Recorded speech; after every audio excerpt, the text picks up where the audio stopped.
Law and order మేము compromise అయ్యే వ్యక్తులు కాదు.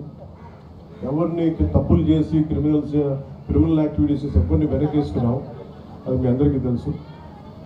కన్సర్న్ ఎస్పీ గారికి కానీ పోలీస్ శాఖ అధికారులు కానీ ఏ స్థాయి అధికారికి ఇంక్లూడింగ్ కానిస్టేబుల్ స్థాయి నుంచి ఉన్నతాధికారుల దాకా చాలా క్లియర్ కట్ ఆదేశాలు ఇచ్చాం. ఎలాంటి అసాంఘిక కార్యక్రమాలు ఉన్నా ఎలాంటివి ఉన్నా కానీ చాలా స్ట్రిక్ట్ యాక్షన్ తీసుకుని ఇర్రెస్పెక్ట్ ఆఫ్ పార్టీస్. అందుకని దీంట్లో మీరు చెప్పండి ఫీడ్బ్యాక్. ఎందుకంటే నేను చెప్పడం కంటే కూడా ఏదైనా తప్పులు ఉంటుంది. ఎందుకంటే ఇది ఆన్గోయింగ్ ప్రాసెస్. ఒక 10 రోజులు బాగుండొచ్చు, 11 రోజులు ఒక స్ట్రే ఇన్సిడెంట్ జరుగుద్ది, కానీ యాక్షన్ తీసుకోలేనప్పుడు తప్ప అందుకని మీరు ఖచ్చితంగా మీరు నిరంతరం మేము ఒక విజిలెన్స్తోనే ఉన్నాం. అందుకని ఖచ్చితంగా ఇది పిఠాపురం ప్రజల రక్షణతో ఉండాలని మనస్ఫూర్తిగా మేము నాయకులందరూ కలిసి పనిచేస్తాం. ఇన్ కేస్ ఓవర్ సైట్ ఏదైనా ఉంటే దయచేసి ఉన్నతాధికారులు కానీ మా దృష్టికి కానీ అందరి దృష్టికి తీసుకొస్తే ఖచ్చితంగా మీరు పిఠాపురం మీడియా సోదరులకి సోదరిమణులకి మీడియా అధిపతులకి అందరికీ నారా చంద్రబాబు నాయుడు గారి నాయకత్వంలోని ఎన్డీఏ కూటమి ప్రభుత్వం తరఫున అందరికీ నమస్కారాలు. నాతో పాటు ఎన్డీఏ కూటమి భాగస్వాములైన వర్మ గారికి, తెలుగుదేశం నాయకులకి, కృష్ణరాజు గారికి, భారతీయ జనతా పార్టీ నాయకులు, అలాగే జనసేన నాయకులు మరి శ్రీనివాస్ రెడ్డి గారికి, అలాగే ఎంపీ ఉదయ్ శ్రీనివాస్ గారికి, పార్టీని బలోపేతం చేయడానికి పార్టీలో జాయిన్ అయిన పెండెం దొరబాబు గారికి, జాయిన్ అయిన కార్పొరేటర్లందరికీ ప్రతి ఒక్కరికి ఈ సందర్భంగా నా హృదయపూర్వక నమస్కారాలు, హృదయపూర్వక ధన్యవాదాలు తెలియజేసుకుంటా ఉన్నా. కూటమి ప్రభుత్వం గౌరవ ప్రధానమంత్రి గారి నాయకత్వంలో వారి ఆశీస్సులతో వారి సహకారంతో ఈ రోజున పిఠాపురంలో 9 నెలల్లోపే దాదాపు 100 కోట్ల పైగా ఖర్చుతోటి ఈ రోజున ఇన్ని ప్రారంభించాం. చాలామంది చిరకాల కోరిక ఇది. ఎన్నికల ప్రచార సమయంలో అందరూ అడుగుతుంది 30 పడకల కమ్యూనిటీ హెల్త్ సెంటర్ని దాదాపు 100 బెడెడ్ ఏరియా హాస్పిటల్గా అభివృద్ధి చేయాలని అందరూ కోరిన మీదట ఈ రోజున 34 కోట్ల అంచనా వ్యయంతో నిర్మాణ పనులకు నేడు శంకుస్థాపన చేయడం జరిగింది. అదేవిధంగా 2 కొత్త బ్లాకులు మరియు OP ward, mortuary ward, dialysis మరియు బ్లడ్ బ్యాంక్ అధునాతన మెషిన్లు అందుబాటులోకి రావడం జరుగుతుంది. నూతనంగా డెర్మటాలజీ డిపార్ట్మెంట్స్ ఏర్పాటు, ophthalmology, radiology, pathology departments, ENT departments కూడా ఏర్పాటు చేయడం జరుగుతుంది. దీని ద్వారా పిఠాపురం ప్రజలకి, నియోజకవర్గం ప్రజలకే కాకుండా ఇక్కడున్న 3 లక్షల ప్రజలకే కాకుండా చుట్టుపక్కల 6 మండలాల ప్రజలకు కూడా చాలా మెరుగైన ఉచిత వైద్యం అందించడం జరుగుతుంది. ఇది గౌరవ ముఖ్యమంత్రి శ్రీ నారా చంద్రబాబు నాయుడు గారి సారథ్యంలో కూటమి మాటిస్తే ఎలా నిలబెట్టుకుంటుంది, ఉన్న ఆర్థిక ఇబ్బందులు తట్టుకొని మరీ ఈ రోజున ముందుకి ఈ హామీలు ముందుకు తీసుకెళ్తా ఉన్నాం. అలాగే గతంలో గొల్లపూడి సభలో ఇచ్చిన హామీ మేరకు నేడు ఉప్పాడ కొత్తపల్లి మండలంలో సామాన్య ప్రజలకు తక్కువ ఖర్చుతో వివాహాలు జరుపుకునేందుకు అవకాశం కల్పిస్తూ 2 కోట్ల అంచనా వ్యయంతో టీటీడీ కళ్యాణ మండపం నిర్మాణానికి శంకుస్థాపన చేయడం జరిగింది. నిర్మాణ పనులు వేగంగా పూర్తి చేసి ప్రజలు సేవలోకి తీసుకురావడం జరుగుతుంది. దాని చుట్టుపక్కల గ్రామాల్లోని గల సుమారు 10,000 కుటుంబాలకి చాలా తక్కువ రుసుముతో వివాహం చేసుకునే సౌకర్యం లభిస్తుంది. అలాగే ఎన్నికల ప్రచార సమయంలో ఇచ్చిన హామీ మేరకు చేప్రోలు గ్రామంలోని 150 సంవత్సరాల చరిత్ర కలిగిన శ్రీ సీతారామస్వామి దేవాలయంలో ఈ మనకి హరికథ కాలక్షేపానికి కావచ్చు, లేదంటే మనకి ఏ విధంగా అయినా సరే వేద పట్టణానికి కావచ్చు, ఇలాంటికి సంబంధించిన మందిరాన్ని మరి రథశాల నిర్మాణానికి 48 లక్షల అంచనా వ్యయంతో శంకుస్థాపన కార్యక్రమం చేయడం జరిగింది. దీని ద్వారా దేవాలయానికి విచ్చేసే వేలాది మంది భక్తులకి ఆధునిక సౌకర్యాలు కూడా కల్పించడం జరుగుతుంది. తొలపూరు మండలంలో సుమారు 225 సంవత్సరాల చరిత్ర కలిగిన సీతారామస్వామి దేవాలయంలో ప్రాకార మండప నిర్మాణానికి 1,32 లక్షల అంచనా వ్యయంతో నిర్మాణ పనులకి శంకుస్థాపన చేయడం జరిగింది. దీని ద్వారా దేవాలయానికి విచ్చేసే వేలాది మంది భక్తులకి ఆధునిక సౌకర్యాలు కూడా కల్పించడం జరుగుతుంది. 24-25 ఆర్థిక సంవత్సరంలో ఆంధ్రప్రదేశ్ రాష్ట్ర ప్రభుత్వం బీసీ మరియు కాపు ఎకనామికల్లీ వీకర్ సెక్షన్ వర్గాలకు చెందిన మహిళల ఆర్థికాభివృద్ధి కోసం ఉచిత ప్రాథమిక దర్జీ శిక్షణ పథకాన్ని ప్రారంభించింది. 45, 60, 90 రోజుల పాటు నిర్వహించే శిక్షణకు ఎంపికైన శిక్షణా సంస్థ STPలు అందిస్తున్నాయి. ఈ పథకంలో భాగంగా పిఠాపురం నియోజకవర్గంలోని 3,456 మహిళలకు 8.64 కోట్ల విలువైన కుట్టు మిషన్లు నేడు పంపిణీ చేయడం జరుగుతూ ఉంది. అకాల వర్షాల ప్రభావాన్ని తగ్గించేందుకు పిఠాపురం నియోజకవర్గంలోని చిన్న సన్నకారు రైతులు ధాన్యాన్ని రక్షించేందుకు 26 లక్షల వ్యయంతో 2,000 టార్పాలిన్లను సిద్ధం చేసి నేడు ఉచితంగా రైతులకు అందజేయడం జరుగుతుంది.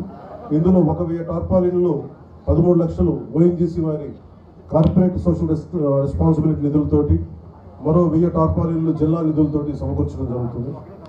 వ్యవసాయ యాంత్రీకరణలో భాగంగా రైతుల సమయాన్ని ఖర్చులు తగ్గించడమే కాకుండా వ్యవసాయ శాఖపై 50% సబ్సిడీపై వ్యవసాయ పరికరాలను అందిస్తున్నాం. ఈ మేరకు పిఠాపురం నియోజకవర్గంలోని 103 పరికరాలు, అవి 14 రోటివేటర్లు, 39 పవర్ టిల్లర్స్, 50 స్ప్రేయర్ని రైతులకి పంపిణీ చేయడం జరుగుతుంది. దీని ద్వారా సుమారు 25,000 ఎకరాలు గల రైతులకి మేలు చేకూరుతుంది. ఉపాధి హామీ పథకం ద్వారా పిఠాపురం నియోజకవర్గంలో 18.2 కోట్ల విలువ గల 31 కిలోమీటర్ల పొడవైన 276 CC రోడ్లు, 3 కోట్ల వ్యయంతో నిర్మించిన 5 కిలోమీటర్ల వేగం మేరకు BT రోడ్లు, అలాగే 8.68 కోట్ల వ్యయంతో నిర్మించిన 431 గోకులాన్ని నేడు ప్రారంభించడం జరిగింది. దీని ద్వారా సుమారు 300 మంది కాంట్రాక్టర్లకు పని మరియు 5,000 మంది శ్రామికులకు పని అందించడం జరిగింది. ఈ పనుల ద్వారా 20 గ్రామాలను ప్రధాన రహదారులకు అనుసంధానం చేయడం జరుగుతూ ఉంది. ఉపాధి హామీ పథకం కింద ఇప్పటికే మంజూరైన 21.58 కోట్ల విలువైన రహదారు పనులు తొందరగా కొనసాగిస్తూ వచ్చే 3 నెలల్లోగా పూర్తి చేయాలని ప్రణాళిక రూపొందించబడింది. దీనికి ద్వారా సుమారు 200 పైగా కాంట్రాక్టర్లకి పని మరియు 5,000 మంది శ్రామికులకు పని అందజేయడం జరుగుతుంది. ఈ పనుల ద్వారా సుమారు 12 గ్రామాలను ప్రధాన రహదారులకు అనుసంధానం చేయడం జరుగుతుంది. గౌరవ ప్రధానమంత్రి శ్రీ నరేంద్ర మోదీ గారి నాయకత్వంలో NDA ప్రభుత్వం సకాలంలో రాష్ట్రాలని గౌరవ ముఖ్యమంత్రి నారా చంద్రబాబు నాయుడు గారి నాయకత్వం రాష్ట్రాలకి వచ్చే నిధులు సమకూర్చడం ద్వారా ఇవన్నీ చేయగలుగుతున్నాం. గౌరవ ప్రధాని నరేంద్ర మోదీ గారికి, గౌరవ ముఖ్యమంత్రి శ్రీ నారా చంద్రబాబు నాయుడు గారికి నా హృదయపూర్వక కృతజ్ఞతలు తెలియజేస్తా ఉన్నాను. అలాగే జగ్గై చెరువు గ్రామాభివృద్ధికి MP ల్యాడ్స్ నుండి 50 లక్షలు మరియు ఆంధ్రప్రదేశ్ రాష్ట్ర గృహ నిర్మాణ సంస్థ నుండి మరో 50 లక్షలు, మొత్తం 1 కోటి మంజూరయ్యాయి. ఈ నిధుల వల్ల సుమారు 5,000 మంది ప్రజలకి లాభం చేకూరుతుంది. ప్లంబింగ్, అలాగే ఓవర్ హెడ్ ట్యాంకులు లీకేజీలు, పైప్ లీకేజీలు, పారిశుద్ధ్యం, డ్రైన్లు, మురుగునీటి నిర్వహణ వంటి పనులకి ఈ నిధులను ఉపయోగించుకున్నాం. అలాగే పిఠాపురం నియోజకవర్గంలో రక్షిత తాగునీటి సరఫరా, రోడ్లు మరియు డ్రైన్ల నిర్మాణం, వీధి దీపాల నిర్వహణ మరియు పార్కుల అభివృద్ధి కొరకు పిఠాపురం మున్సిపాలిటీకి 3 కోట్ల రూపాయల మరియు గొల్లపూర్ నగర పంచాయతీ 1 కోటి రూపాయల నిధులు మంజూరు చేయడం జరిగింది. మొత్తం మనం నేడు చేస్తున్న ఈ 100 కోట్ల విలువ గల వివిధ రకాల పనుల ద్వారా పిఠాపురం నియోజకవర్గంలో సుమారు 3 లక్షల మంది ప్రజలకు ఉపయోగపడుతుంది. అలాగే సుమారు 25,000 మందికి పని కల్పించడం జరుగుతుంది. కేంద్రంలో ఆనరబుల్ PM గౌరవ ప్రధానమంత్రి శ్రీ నరేంద్ర మోదీ గారి నేతృత్వంలో అలాగే రాష్ట్రంలో ఆనరబుల్ CM గౌరవ ముఖ్యమంత్రి శ్రీ నారా చంద్రబాబు నాయుడు గారి నాయకత్వంలో కూటమి ప్రభుత్వం చాలా బలంగా పనిచేస్తుంది. మంచి పాలన అందించడానికి సాయశక్తులా కృషి చేస్తున్నాం. ఒకసారి మీకు ఎట్లా పనిచేయాలి, ఈ బడ్జెట్స్ ఎలా ఉన్నాయో ఒకసారి మీ దృష్టికి తీసుకొస్తాను.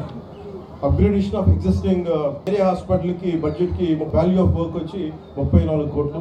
అలాగే టెంపుల్ వర్క్స్, ఎండోమెంట్స్ సంబంధించి న్యూ TTD కళ్యాణ మండపం 2 కోట్లు, సీతారామస్వామి టెంపుల్ చేబ్రోలు 48 లక్షలు, సీతారామస్వామి టెంపుల్ గొల్లప్రోల్లో 1,32 లక్షలు.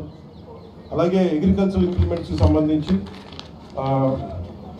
పవర్ టిల్లర్స్ ఖరీదు 89.39 పవర్ టిల్లర్స్ ఖరీదు 89.31 లక్షలు. Agriculture implements rotavators 17.79 lakhs. అలాగే అగ్రికల్చర్ ఇంప్లిమెంట్స్లో స్ప్రేయర్కి సంబంధించి 2.25 లక్షలు. అగ్రికల్చర్ ఇంప్లిమెంట్స్లో డ్రోన్స్కి సంబంధించి 58.80 లక్షలు. టార్పాలిన్కి సంబంధించి దాదాపు 2,000 నెంబర్లు 26 లక్షలు. వీకు వెరిసి 1,94 లక్షలు. అలాగే నరేగా వర్క్ సంబంధించి 31.59 CC రోడ్లు గాను 18 కోట్లు 2 లక్షలు ఖర్చు పెట్టబోతున్నాం. అలాగే నరేగా వర్క్ సంబంధించి 7 BT రోడ్స్ 5.21 కిలోమీటర్స్ 3.2 కోట్లు ఖర్చు చేయడం జరుగుతుంది. అలాగే నరేగా వర్క్స్ కోసం మినీ గోకులో 431 దానికోసం 5 కోట్లు ఖర్చు పెట్టాం. NREGA works which are sanction and will be completed in the next 3 months దానికేమో 20 crores 58 lakhs. అలాగే developmental works at Jaggai Cheruvu colony of Pithapuram from housing department 50 lakhs, MP LADS నుంచి కాకినాడ డిపార్ట్మెంట్ నుంచి మన జిల్లా నిధుల నుంచి ₹1 వెరసి ఇవన్నీ 47.62 లక్షలు. అలాగే స్విమ్మింగ్ మెషిన్స్ దాదాపు 3,456 దీన్ని 8.64 అంటే 8.64 లక్షలు ఖర్చు చేశాం. అలాగే పిఠాపురం మున్సిపాలిటీకి సంబంధించి గౌరవ ముఖ్యమంత్రి మున్సిపల్ శాఖ మంత్రి శ్రీ నారాయణ గారు చాలా ఉదార స్వభావంతో 3 కోట్లు కేటాయించినందుకు, పిఠాపురంకి ₹1 గొల్లప్రోలు కేటాయించినందుకు నారాయణ గారికి మనస్ఫూర్తిగా నా ధన్యవాదాలు తెలియజేసుకున్నాను. అలాగే పిఠాపురం మున్సిపాలిటీకి 3 కోట్లు, గొల్లప్రోలు మున్సిపాలిటీకి ₹1 అందజేసి ఇవన్నీ ఓవరాల్గా టోటల్గా దాదాపు 9 నెలల సమయం లోపే, ఇంకా సంవత్సరం సమయం లోపే మేము దాదాపు 100 కోట్లు పైగా ఈ రోజున ఖర్చు పెట్టడం జరుగుతూ ఉంది. ఇది మొదటి దశలో అభివృద్ధి. అలాగే బ్రిడ్జ్ గురించి కూడా శాంక్షన్ నేను గౌరవ కేంద్ర మంత్రితో గజేంద్ర షెకావత్ గారితో మాట్లాడితే వెంటనే అశ్విని వైష్ణవ్ గారికి వెంటనే మనం ఢిల్లీ వెళ్ళినప్పుడు మాట్లాడాను, పిఠాపురం ఆర్ఓబి బ్రిడ్జ్ కావాలి అంటే వెంటనే చాలా అత్యంత తక్కువ వ్యవధిలోనే మొత్తం బేసిక్ శాంక్షన్ అయిపోయింది. ఇంకా దానికి టెండర్స్ పిలవడం ఈ ప్రాసెస్ అంతా ఇనిషియేట్ అవుతుంది. చిరకాల కోరిక. ఏవైతే మేము కూటమి ప్రభుత్వం వర్మ గారు కానీ, ఇక్కడ ఉన్న మా జనసేన నాయకులు కానీ, ఎంపీ ఉదయ్ శ్రీనివాస్ గారు, మేమందరం కూడా ఏమైతే మాట ఇచ్చామో దాన్ని నిలబెట్టుకునే దశలో మేము ఈరోజు ముందుకెళ్తాము. మనస్ఫూర్తిగా ఇది కూటమి ప్రభుత్వం, అందరం కలిసి పనిచేస్తున్నాం. ప్రత్యేకించి మీ అందరికీ ధన్యవాదాలు తెలియజేసుకుంటూ